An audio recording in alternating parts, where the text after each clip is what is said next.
राजधानी दिल्लीतून महत्त्वाची बातमी समोर येत आहे. आज केंद्रीय निवडणूक आयोगाची पत्रकार परिषद पार पडली. या पत्रकार परिषदेमध्ये निवडणूक आयोगाचे मुख्य निवडणूक आयुक्त राजीव कुमार यांनी दिल्ली विधानसभा निवडणुकीची घोषणा केली आहे. अर्थातच याबाबत माहिती दिली. तसेच महाराष्ट्र विधानसभा निवडणुकीच्या निकालानंतर ईव्हीएमवरती सातत्यानं शंका उपस्थित करण्यात येत आहे.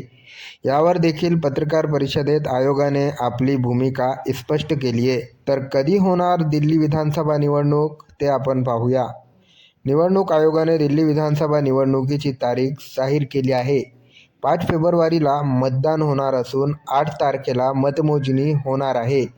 एकाच टप्प्यामध्ये निवडणूक होणार आहे. त्यामुळे आता दिल्लीत कोणाची सत्ता येणार याकडे सर्वांच्या लक्ष लागून आहे. असंच काही माहिती संदर्भात पाहत रहा HD न्यूज नेटवर्क मराठी.